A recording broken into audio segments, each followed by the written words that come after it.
As we've seen, ACT emphasizes putting our internal experiences into perspective by 1, accepting them as they are without struggle, 2, by not giving them power when their message doesn't serve our long-term goals, and 3, by getting out of our thoughts and into our life as it's happening now. As we do all of this, we can recognize that our mental events occur in the context of something bigger than us. We can recognize that we have thoughts, but we are not our thoughts. We have feelings, but we are not our feelings. We have memories, but we are not our memories. We have bodies, but we are not our bodies. Underneath all of these, there is an I that sees and holds them all. This I, this non-judging, present observer, has been here throughout our lives. Remember, as a small child, our soul, our deepest self. Untangling this deeper observer mind from the chatter of our superficial thinking minds allows us to act from a place of wisdom, to connect with what matters to us. I've been talking all along about living in line with our values, but taking time to really clarify what does that mean for you as an individual is an important part of the acceptance and commitment therapy. Values are not goals. We can have goals in the service of our values, but values can never be checked off the list or accomplished. Instead, values are like finding true north on our compass. At any moment, we can be moving toward or away from our values, and we never really get there. No matter how far we go, there's further north to go.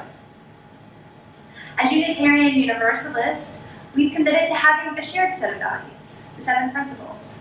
And we can ask ourselves, as individuals and collectively as a congregation, how we're doing with living this out. Are we respecting the worth and dignity of all other people and supporting their search for truth and meaning? Are our interactions characterized by compassion, equity, and justice? Is there more we can do to work democratically to promote care, community, and peace in the world? Again, values work is never done. And asking ourselves, what is our next step forward, is how growth happens. As individuals, we may name our values in terms of different arenas of living.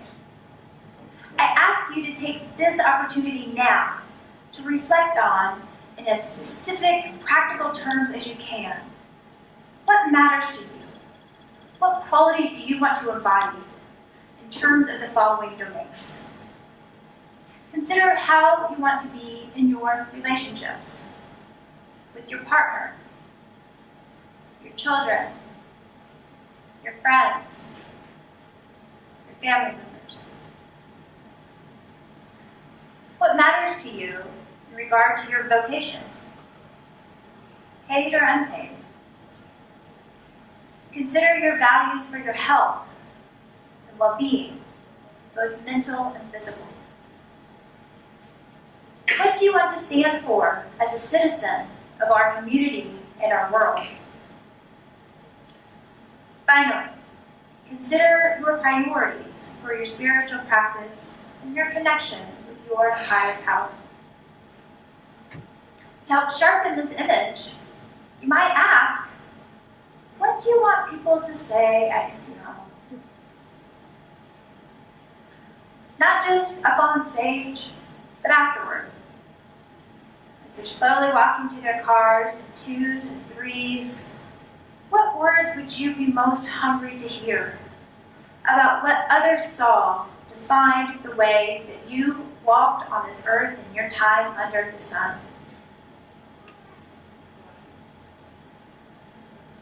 Are there things you would like them to be able to say that perhaps they cannot, honestly, yet? For most of us, there will be some domains in which we're doing great, and other areas where there's a gap between where we are now and the person we aspire to be. So notice, with a sense of compassion for your own fallible humanity, where in life are you hitting the target? And where are you a little bit off your mark? See if you can choose just one area of your life where you feel it's now important to take a few steps to get you just a little bit more in line with who you hope to be. After clarifying our values, we can consider what they look like when applied to daily living. It is not enough to have big ideals. We must translate them into everyday action. After all, vague intentions are nothing more than thoughts. And we know that thoughts are only worth it when their only value comes from resulting in values-based action. It is what we do, not what we think, that counts in this existence. So recall the domain that you would like to improve. Maybe within a relationship, or your work, or your health. I'd like you to choose now one specific act, one concrete step that you can do today, to practice this value. Okay, maybe this week, but like soon, all right? This is not rhetorical. Can you call a friend, take a walk, tell someone you love them? Fix it now in your mind, exactly what you will do and exactly when you will do it. We know the more specific your plan, the more likely you'll actually follow through. So choose now. Don't say you'll figure it out later. That is your thinking brain talking, and we all know it is lying to you. So figure it out. I'll wait. Got it. You got it? Good. I'm going to be checking on you later. Good. That thinking mind may also say, what's it matter? What's one walk in the grand scheme of my health? It's all insignificant. But here's the thing, y'all. All steps are small. This existence consists of nothing but tiny beads of seemingly insignificant moments. It is these beads that strung together create the strands of life itself.